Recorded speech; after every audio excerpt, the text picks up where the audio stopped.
Welcome back to the deep dive. You know that feeling right now, that space between Christmas and New Year's? Oh, yeah. The quiet before the storm. Exactly. It's this beautiful sort of quiet lull, and then boom, the mental sledgehammer hits. What monumental things must I change about myself next year? It's the annual anxiety cycle, isn't it? We come at the new year with this huge list of resolutions, basically demanding perfection from ourselves on January 1st. Right. And that pressure to be instantly better, instantly healthier. The psychological weight of that, it's usually what guarantees we burn out and just quit by Valentine's Day. The failure is almost built right into the process from the start. That is exactly why this deep dive is so valuable. We went through a really fascinating set of source materials. It was a simple transcript, actually, just a conversation about planning the year. And what came out of it wasn't a list of tasks, but a complete mindset shift. Exactly. Our mission today is to pull out the simple, the actionable steps that, respect the way our brains actually work. Yeah. This isn't about setting goals that scare you. Yeah. It's about organizing your approach so you quiet all that mental noise and just focus on the few things that really matter.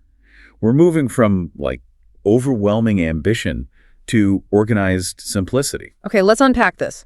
The first big hurdle is just avoiding that huge, paralyzing list. If we can't start by listing 10 amazing things we're going to achieve, where do we even begin? Well, it sounds a bit backwards, but you start by looking backward. Planning the future actually requires you to reflect, and really reflect, on the year that just finished. That feels so wrong to most people, right? We're always told, look forward, map the route, chart the course. Why are we spending time digging around in the past? Because the past holds your truth. If you jump straight into setting goals, you often default to these abstract ideas, I should exercise more, or I should earn more money, that are really just driven by what society expects. So how does this reflection actually work in practice? We're not doing a performance review on ourselves here. No, not at all. This is highly personal and positive. The sources recommend a really simple exercise. You just ask, what was good? You look in the mirror of the last 12 months, and you find 3, maybe 5 happy things, the real highlights. And crucially, these happy things aren't mandatory achievements. They aren't promotions or big fancy trips. No? They're the moments that still give you that strong, warm feeling when you remember them. Precisely.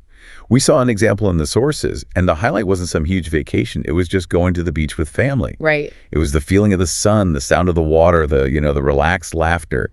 It's that deep feeling that matters, not how big the event was. I think that's the aha moment for the listener right there. By identifying those specific moments, the sun, that relaxed feeling, you're not just listing events, you're actually figuring out your core values. That's the psychological key. When you write down those good things, you're creating this honest map of what genuinely makes you happy. If your reflection shows that all your best moments involve, say, unplugged time with your family, then chasing some super stressful 80-hour-a-week career goal is probably not the right move. It's going to lead to total misalignment and, yes, certain burnout. You're building your foundation on what's genuinely important to you, not on what you think should be important. You're giving yourself permission to focus on what actually moves your own personal satisfaction needle. And it's the simplest, fastest way to get deep insight into what motivates you. It sets the stage perfectly for the next step, which is avoiding the infamous resolution trap. The resolution trap. We have all been there. It's early January. You're feeling hyped, invincible, and you write down that list that is just objectively wildly too long. It's the list of good intentions that just kills the whole operation. And we see these lists everywhere, don't we? I will go to the gym every single day. I will read 50 books this year. I will master French and learn to cook complicated recipes. Just saying it out loud is exhausting. It is. And the danger isn't the ambition itself, it's the overwhelm. Right. The sheer length of that list, it instantly creates what they call decision fatigue. Every morning, you look at 10 different goals and think, I can't possibly start all of these, so you do none of them. And that's why people stop not in March or April, but in February, the shortest month. The momentum just collapses. So the successful counter strategy is radical simplicity. You have to choose only one big overarching goal. You can't hedge your bets. Just one. Just one. It forces absolute focus. You decide right now what the single most important pillar for the next 12 months is going to be. Is it your health? Is it your financial stability? Is it maybe a key learning objective like mastering English? You have to pick a lane. But wait, doesn't that feel a little restrictive? If I pick health as my one goal, does that mean I just completely ignore my career or my family? That seems, I don't know, risky. That is a great question, and the answer is no. You absolutely don't ignore them. Think of the single goal not as a cage, but as your primary filter for how you use your energy. A filter. Yeah. When decisions come up like, how should I spend the hour after work? Your primary goal gives you the priority answer. Your one big goal sort of pulls the rest of your life into alignment, instead of the rest of your life pulling your focus in 10 different directions. Okay, so once that big, motivating, maybe slightly intimidating goal is chosen, let's say I choose health, it's still pretty useless on its own. It still feels abstract. Completely abstract. Until you move to the next layer, which is so important. Small, easy, non-scary steps. The material we looked at really emphasizes that the gap between the big goal and the very first action must be tiny. So using the health example, my big goal is I want to be stronger and have more energy. What's the small, non-scary step? It's something tiny. Like, I will walk for 20 minutes every single day. And notice how specific that is. It's not, I will exercise more. No. It's 20 minutes every day. That's so achievable. You can walk around your office building at lunch. You can walk to the park and back. You just remove all the mental friction. The key, then, is that the habit has to be simple enough that skipping it actually feels harder than just doing it. Absolutely. The big goal is what inspires you, but it's the small habit that sustains you. If you tell yourself, I need to run 5 miles and lift weights for an hour, you will find a reason not to do it. Oh, for sure. But if you just tell yourself, put on your shoes, walk for 20 minutes, the chance you'll actually do it just skyrockets because it requires zero mental preparation or dread. Okay, here's where it gets really interesting, connecting this focus back to something a bit more philosophical, but also deeply practical, the word of the year. This is one of the most powerful tools in the planning materials we reviewed. If the single big goal is your destination, then the word of the year is your compass. It is one single word that you choose to be your theme, your sort of emotional anchor for the next 12 months. So it sets the whole tone. What kind of words are we talking about? We saw some wonderful examples. One person chose the word calm. They looked back and realized their last year was just frantic activity, always rushing, never being present. So their goal wasn't just to do less, but to feel different.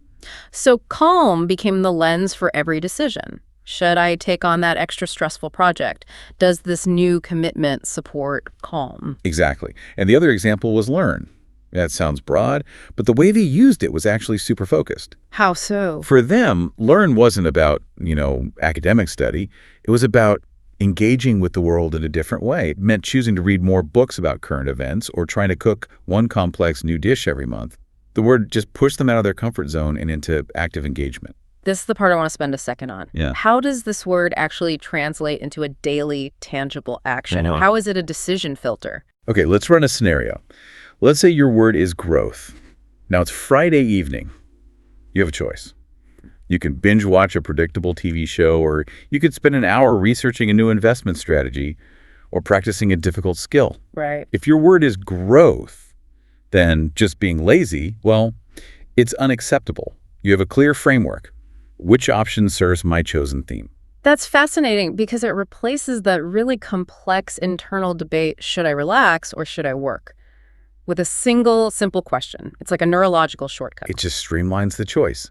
If you choose connect and your friend asks you to meet for coffee, your default answer should probably be yes, because that aligns with connection. Or if your word is save and you're about to make an impulse buy. Exactly. Your word stands in the way. It's simple English, but because you chose it on purpose, it carries this profound meaning for your daily accountability. Okay, so that's the abstract anchor. But to make all this feel real, the sources stress you have to use practical tools, specifically a calendar. Everything is just a ghost until you commit it to paper or, to pixels on a screen. The advice is really clear. Get a calendar, maybe a big visible one, and just start writing. And the very first thing you write down before any goals or big plans are the non-negotiables. The mandatory dates. Yes, holidays, anniversaries, and crucially, birthdays. The source had this anecdote about forgetting a sister's birthday, and it resonated because that's a failure we all fear. Writing those dates down first prevents that stress and strengthens those connections. But the calendar isn't just for mandatory stuff. One of the most powerful ideas we saw was the requirement to schedule joy. You have to plan your rest. Absolutely. If you don't schedule your downtime, your brain just assumes every single moment has to be productive, and that's where burnout starts. You have to intentionally block out time for fun. Writing down, say, a planned camping trip in June, or even just no work Sunday in the calendar, it makes that joy tangible. It turns planning from this list of obligations into a structured way of looking forward to pleasure. It gives you something exciting to anticipate, which helps pull you through the tougher weeks. The fun becomes a fixed commitment, just like a work meeting. And that increases your motivation exponentially. Let's shift our focus back to those small, actionable steps and apply them directly to learning.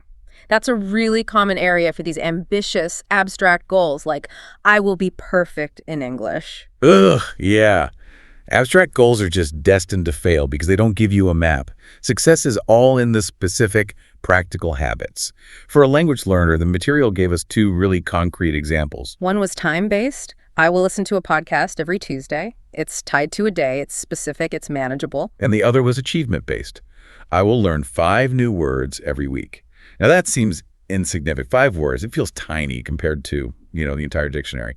But this is the moment we have to slow down and just embrace the math. This is the compounding effect. If you commit to learning just 5 new words every single week, a completely non-scary habit, and you keep that up for 52 weeks. You've learned more than 250 words, 250. That is a massive, meaningful boost to your vocabulary, and is created by an effort so small it barely even registered as work. That's where true sustainable growth happens. That one small, simple habit, consistently applied, it delivers huge numbers. You don't aim for perfection, you aim for consistency, because consistency always beats sporadic ambition. And this requires a specific kind of commitment, which leads us to the final deceptively simple psychological tip from the source material, the stationery. Get a new notebook, a special one. Why does getting a special, maybe a blue notebook or new pens, why does that matter so much to serious planning? Isn't that just, consumerism? It's pure psychology. Buying that new special stationery, it gives you that powerful feeling of a fresh start. It lets you symbolically shed the failures of the last year, the crumpled lists, the half-filled planners, and start with a clean page. A clean page for the new year. Exactly. When you write 2025 plan on that first page, and you use different colors to map out your one big goal and your theme word, you're turning planning from this awful chore into an exciting, creative investment in yourself. And enjoyment is key to consistency. It is. If the tool you use is beautiful and motivating, you're just so much more likely to pick it up and use it. So let's bring this full circle and review the structure we've built. We started by looking backward with reflection to define our core values through our happy highlights. Then we avoided the resolution trap by focusing on one single big goal, and we immediately broke it down into small, non-scary daily habits. We anchored all of this using a physical calendar to schedule the mandatory dates and, so importantly, to schedule joy. And we gave ourselves a decision filter for the entire year by choosing one intentional word of the year. It transforms these complex choices into simple alignment checks. Finally, we applied that simple habit principle, realizing that small, specific steps like 5 words a week, they compound into truly massive results. And it all starts with the fresh, clean slate of a special new notebook. So what does this all mean? It means this organized, deliberate process is just profoundly good for your mental health. The moment you move that abstract worry and those generalized goals out of your head and onto the page, your brain quiets down. You stop stressing about everything you should be doing, and you focus on the 3 simple things you will be doing consistently. And that shift from abstract pressure to concrete action, that is the difference between a year of just striving and a year of successful, sustainable growth. Which leads us to our final provocative thought for you. We learned that the word of the year acts as your lens, guiding your decisions and balancing your priorities. If you look at the highlights from your past year, the things that brought you genuine, deep satisfaction, and you look at your one big goal for the future, the key area you want to develop, what single word would you choose right now that bridges those 2 points? It has to carry the weight of both your history and your ambition. Choose it, write it down, and let that one word simplify the rest of your new year. Until next time, keep diving deep.